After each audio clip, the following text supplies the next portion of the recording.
welcome to the Clashing of Steel. And today I am playing in a most horrible match I have played since a long while. I'm gonna show the beginning and the end, because in the middle there was just a lot of standing and a lot of waiting basically. So, as it is usual for me, I try to fill an empty spot, and as it happened to be, the forest was empty. So, seeing as there were javelins and swordsmen up near the watchtower, I'm gonna retreat. I'm not gonna stay there because that is, well, it is not a wise decision, especially since I am alone.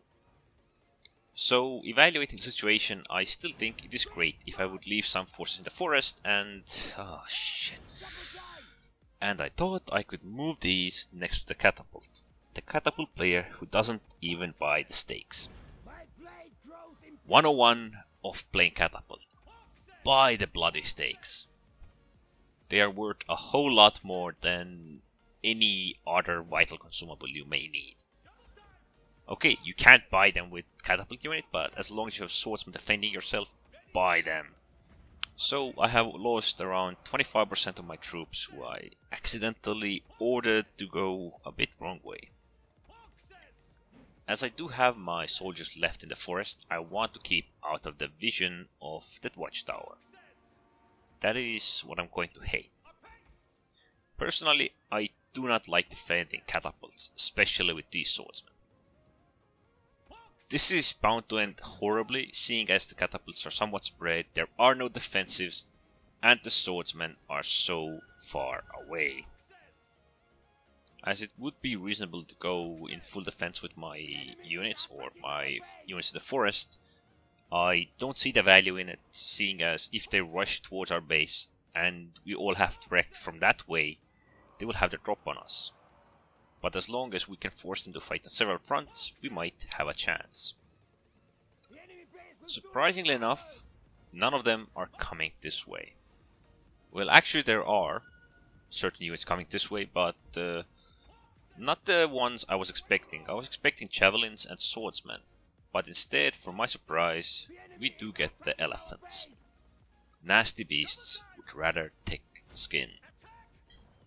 I do fail defending these catapults, and so do the swordsmen who run around, or the swordsman unit of the catapults which runs around. But then again, he chose these positions himself, and he didn't buy the stakes, which I am so pissed over. I can manage to deal with some of the lefts, I can slow them down, I can do some damage to them, but I am quite sure I can't kill them. Although my armor piercing capabilities are rather good. At least I can cut off these horsemen if nothing else, so there is some value in positioning them here. But during this period, something horrible has happened, and since the catapult player did not pack itself together, move it to a more reasonably defendable location, and I was focusing elsewhere, this is what happened. It's basically like these catapults were just hoping to get annihilated by somebody. Yes, I could have moved my troops more on that side, but I was switching my focus, and that is where my biggest mistakes usually come from.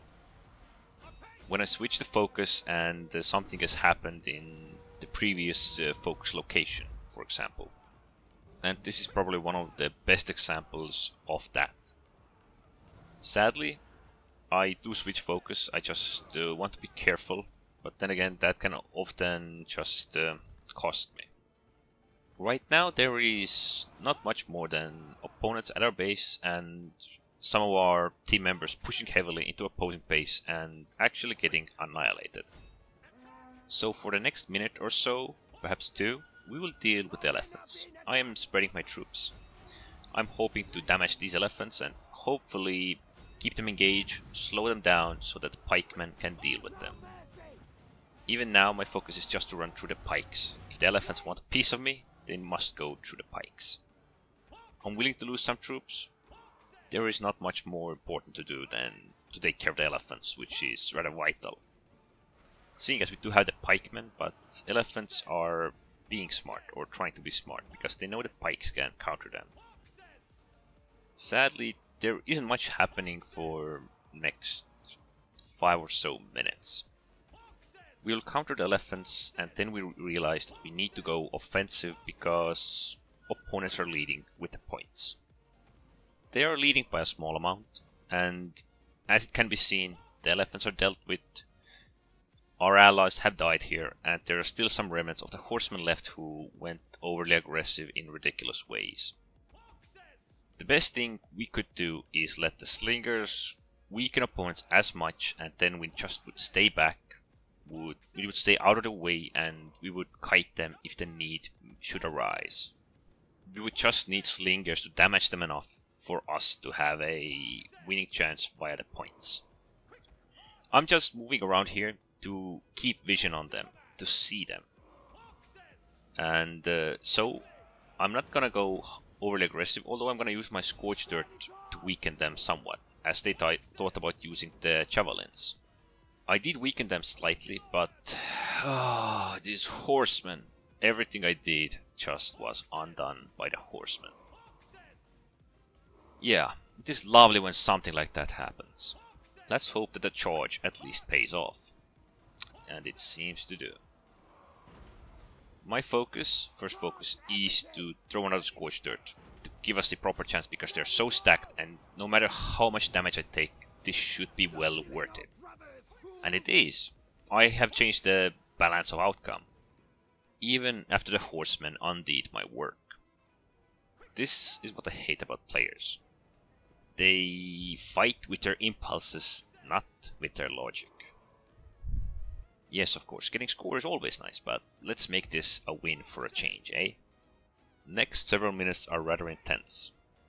I also try to defend the slingers. There are some horsemen running about, which our horsemen probably should deal with, or at least force them in some way. Instead, our horsemen seem to be more interested in getting a drop on the opponents to get a bit more score, just a bit more, a little bit more. But we all know how that should play out. So this isn't yet all on my shoulders. We have done some teamwork through luck, basically, and ridiculous, idiotic moves that have paid off. But this is not the end of idiotic moves. This is not the end of it. We do poke, and we are hoping to keep an eye on the opponents to see what is going on, what do they plan, because if they just wait, we have won. Or we would have won. That would have been the case at least if my team members would be patient and social and knew how to read. So I think this is about the time they realize they need to start pushing out and forcing us or poking us or something, because they have just over 40 seconds to go. Although we have pikemen here and horsemen are using the Scorched Dirt doesn't make that much of a difference. And this is one of those moments where I'm really getting pissed. Why would you do that? Why? Okay, we're still in the lead. Just don't do anything else and we will be in the clear. We just need to pull back, and we can't. Of course. And now comes the time when we need to change everything. This is where everything is on my shoulders, and with a surprising amount of luck, I buy us the victory. It almost seemed as if it was a tie, but let's take a look at it in slow motion. They are still in the lead, but we're getting down to the moment where it's all about to change in the last second, and I managed to flip it in the last half of a second. So, the scoreboard.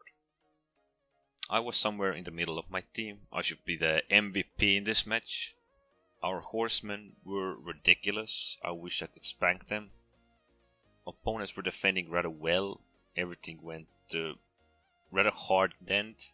Actually, the beginning wasn't easy as well, because I was pushed out of the forest before I got to the watchtower by the javelins that nearly cost us the game in the very end. Our catapult player was just garbage. Just everything he did was basically horrible. And everything he didn't do, like consumables, of course. The opposing Sulla, Kinana and Vercingetorix were defending the last bastion of javelins, which were rather...